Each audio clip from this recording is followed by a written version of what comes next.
बैगा जनजाति की संस्कृति को जिंदा रखने के लिए आज बालाघाट के गुराखारी गांव में गिरदा उत्सव का आयोजन किया गया।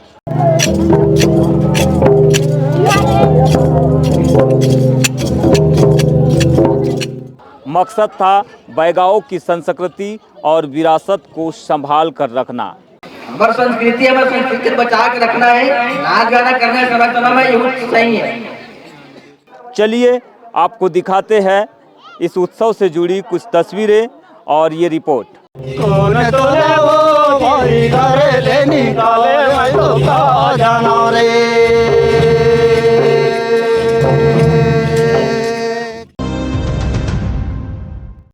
लोक संगीत के साथ पारंपरिक नृत्य करते ये बैगा समुदाय के लोग हैं।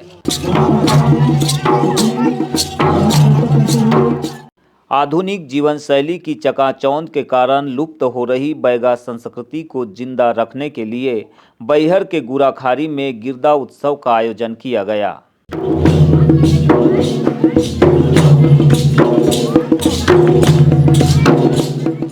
जहां मध्य प्रदेश और छत्तीसगढ़ के बैगा जनजाति के लोग बड़ी संख्या में इकट्ठा हुए।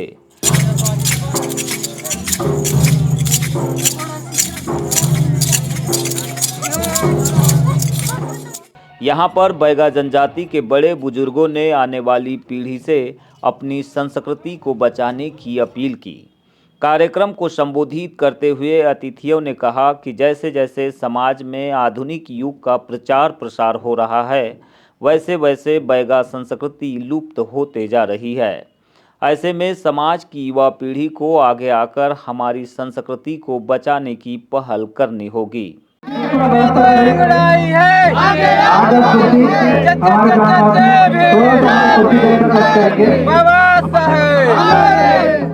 गुराखारी में बैगा समाज के युवाओं ने संस्कृति और परंपरा को जीवंत बनाने बैगिन दाई की प्रतिमा का निर्माण भी कराया है, जिसमें बैगा समुदाय का प्रकृति से अटूट संबंध और बच्चों से अविरल दुलार का एहसास हो रहा है।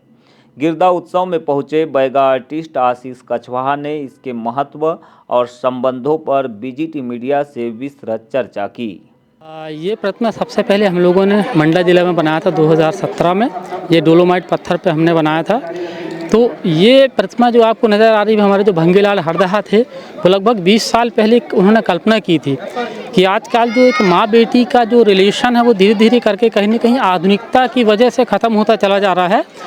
तो जैसे ही हम लोगों को वो पत्थर उपलब्ध हुआ तो हमारी पूरी टीम ने मिलकर ये प्रतिमा बनाया।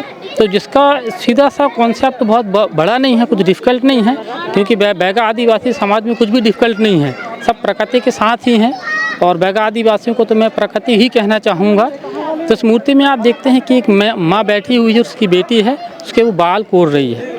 पुराने ज़माने हम देखते हैं कि एक माँ बेटी का जो रिलेशन होता था कि हर घर पे आप देखते थे कि माँ अपनी बेटी के बाल संवार रही है और वो दर्द होता था थोड़ा सा, तो बेटी रोती थी और उल्टा माँ हंसती थी, क्योंकि उसको अपने बचपने की याद आती थी कि मैं भी छोटी थी तो मेरी माँ भी ऐसे ही मेरे बाल संवारती थी और मैं रोती थी और मेरी माँ हंसती थी।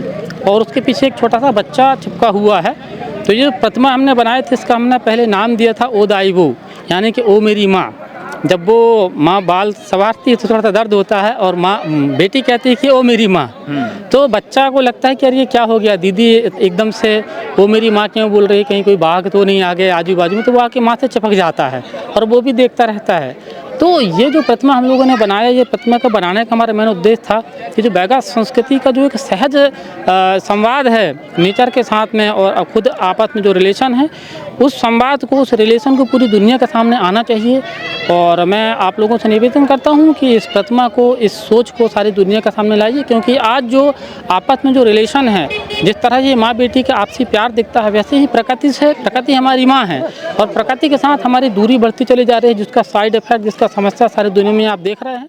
बैगिन दाई के सम्मान में आयोजित इस उत्सव से पहले गांव में पारंपरिक रैली भी निकाली गई।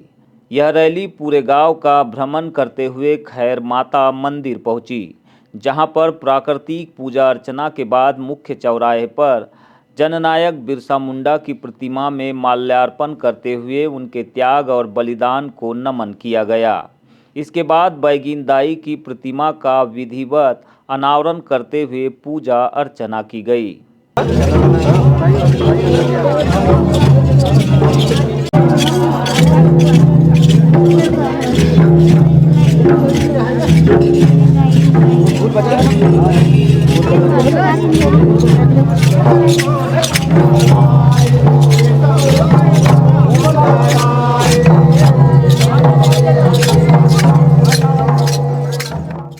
बैगांव की विशिष्ट संस्कृति को लेकर हमने कवर्धा जिले से पहुंचे आदिवासी विकास परिषद के युवा प्रभाग के अध्यक्ष कामू बैगा से चर्चा की।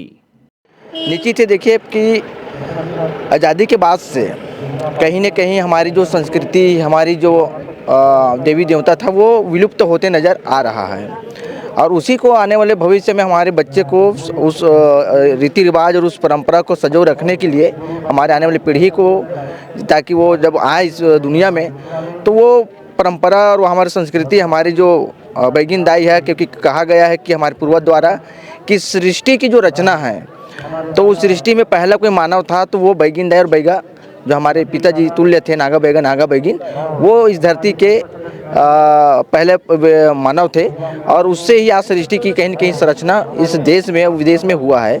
तो आज उसी को आने वाले भविष्य को दिखाने के लिए, संजोने के लिए इस प्रकार की जो है उनके मूर्ति अनावरण का कार्यक्रम रखा गया है। ये हमारा मेन उद्देश्य है। ये बताएंगे, आधुनिक जीवन शैली से कोई प्रभाव पड़ा है बैगा समुदाय पर, बैगा की संस्कृति पर, उनकी परंपराओं पर? हाँ, अब बिल्कुल देखा जाए तो भाई आने वाला पीढ़ी और जैसे ही समय बीतते जाता है तो कहीं न कहीं जो है मेरे पूर्वज पहले मान लिया जाए पैदल चलते थे या उनके पास कपड़ा भी नहीं हुआ करता था। तो आज आधुनिक युग में जैसे जैसे विकास होता रहा है तो उसमें भी परिवर्तन तो आता रहता है कि आज किसके पास साइकिल है, वो फिर अच्छा कहीं सक्षम हो जाता है तो उसके पास कार आता है। पहले धोती पहनते थे, धीरे से पैंट जीन्स, तो ये आधुनिक परिवर्तन तो चलता रहेगा, परंतु आधुनिक के साथ साथ में हमको ये भी देखना है कि हमारी जो मूल पहचान है उसको हम लोग बरकरार रखें। तो ये भाई हमारा संदेश एक प्रकार का समाज में है। तो आधुनिक बदलाव के बीच बैगा अपनी संस्कृति को, अपनी परंपराओं को कैसे जी रहा है, कैसे महसूस कर रहा है? देखिए, बैगा समाज की अगर बात करूं मैं, कितना चुनौतीपूर्ण आपको लगता है? चुनौतीपूर्ण इसलिए है कि भारत देश को लगभग 75 से 76 वर्ष हो गए आज़ादी के इस देश में। बिल्कुल। और आज़ादी के पहले भी आप देखेंगे और आज़ादी के बाद भी केंद्र में चाहे कांग्रेस की सरकार हो या भाजपा का, इनके बैगा समुदाय के लिए, उनके उत्थान के लिए अनेकों योजना तो तैयार हुआ बैगा विकास अभिकरण के तौर पर, परंतु आज भी बैगा लोगों का स्थिति कहीं भी, जहाँ वो छत्तीसगढ़ हो या मध्य प्रदेश, जब मैं जाता हूँ या देखता हूँ तो आज भी उनकी कहीं न कहीं मूलभूत सुविधा से लोग दूर हैं। तो हम तो अपने जीवन में व्यस्त हैं और ये तो भाई इनको कुछ ज़्यादा चाहिए नहीं रहता है। अपने जीवन काल में लोग अपने कहीं न कहीं व्यस्त रहते हैं और अपने खुश भी रहते हैं। पर तो सरकार जिस प्रकार हमारे लिए जो बजट लाती है उस बजट का उपयोग कहीं भी सरकार हमारे उत्थान के लिए नहीं कर पा रहे, तो ये चिंताजनक है।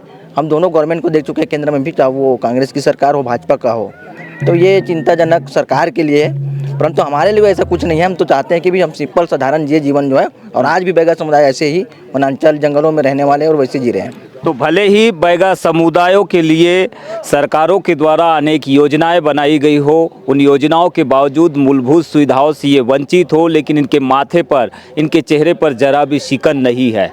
और यही समृद्ध परंपरा है बैगाओं की, जो शिकायत नहीं करते हैं बल्कि सरकार से अपेक्षा करते हैं कि उनके नाम पर जो बनने वाली योजनाएं हैं, जो नीतियां हैं, उनका प्रभावी रूप से क्रियान्वयन हो, ताकि बदलते दौर में जैसे दूसरे लोग अपने आप को समृद्ध कर रहे हैं, गरीबी से अमीरी की ओर बढ़ रहे हैं, वैसे इनके भी जीवन में ये बदलाव देखने मिले।